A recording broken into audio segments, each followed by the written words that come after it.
Gaji baru masuk. Seminggu kemudian, dompet sudah kayak gurun Sahara. Kenapa bisa begitu? Padahal, kamu merasa nggak beli apa-apa yang aneh-aneh.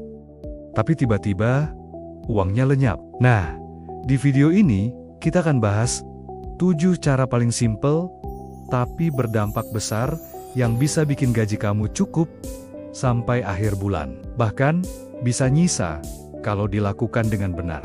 Oke, sebelum kita masuk ke solusinya, kita perlu pahami dulu nih, akarnya.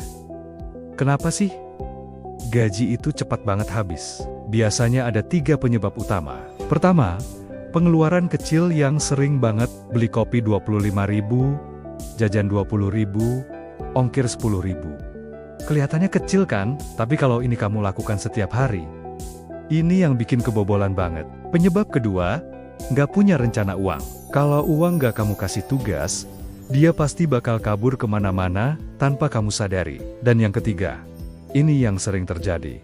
Hidup ikut gengsi. Kita beli sesuatu karena orang lain punya, atau malu kelihatan hemat. Padahal, yang terjadi cuman menyiksa dompet kita sendiri. Tapi tenang, di video ini kita bukan mau menyalahkan siapa-siapa ya.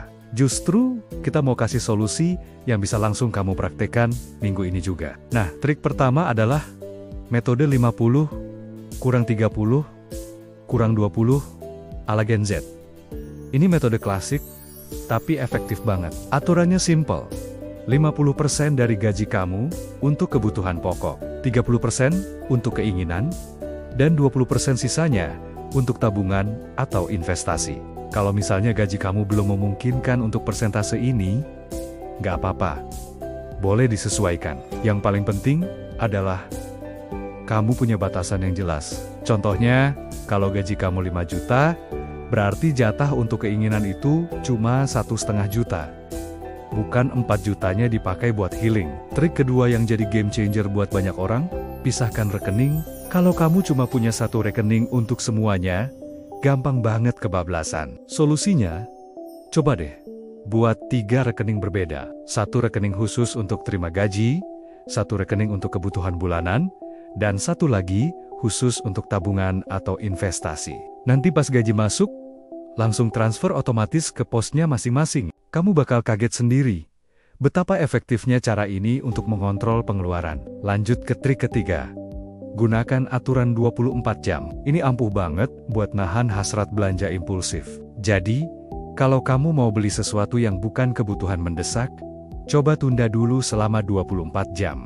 Anehnya, seringkali setelah 24 jam berlalu, keinginan buat beli barang itu hilang dengan sendirinya. Kamu jadi bisa hemat uang tanpa merasa tersiksa atau kehilangan apa-apa. Sekarang, trik keempat, yang cocok banget buat anak kos dan para pekerja baru.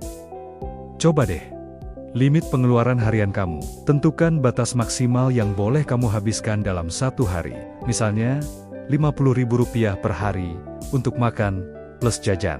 Dan yang penting, kalau 1 hari kamu lewat dari budget, kamu nggak boleh ngambil jatah dari besok. Aturan ini secara nggak langsung akan melatih kamu untuk mengatur uang secara otomatis dan lebih disiplin. Trik kelima, catat pengeluaran, tapi dengan cara Gen Z yang anti ribet. Kamu nggak perlu pusing pakai spreadsheet atau Excel yang rumit. Cukup pakai aplikasi gratis di ponsel kamu.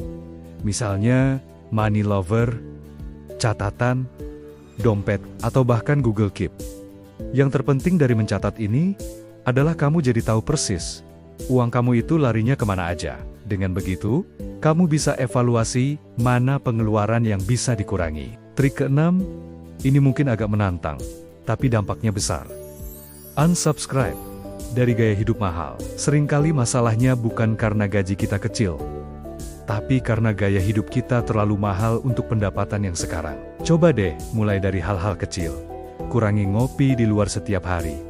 Pilih 1 atau 2 platform streaming yang paling sering kamu pakai. Tahan diri buat nggak ganti-ganti baju tiap minggu, atau kurangi frekuensi nongkrong. Coba 1 minggu aja hidup dalam mode hemat. Kamu akan lihat uangmu jadi jauh lebih terkendali.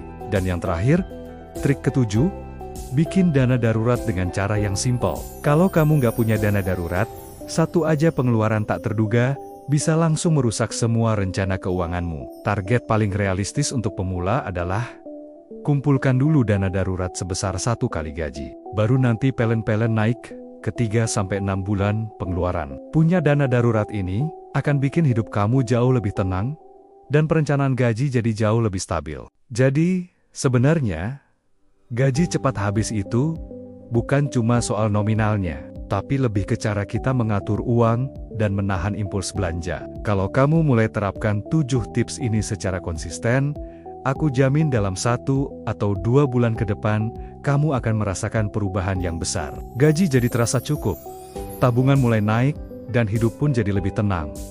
Nggak dikayar-kayar tanggal tua lagi. Kalau kamu setuju bahwa video finansial kayak gini harus lebih sering dibuat, coba komen di bawah. Setuju? Lanjutkan, biar aku tahu kamu suka dengan topik seperti ini. Terima kasih sudah nonton sampai akhir. Jangan lupa like dan subscribe ya. Sampai jumpa di video selanjutnya.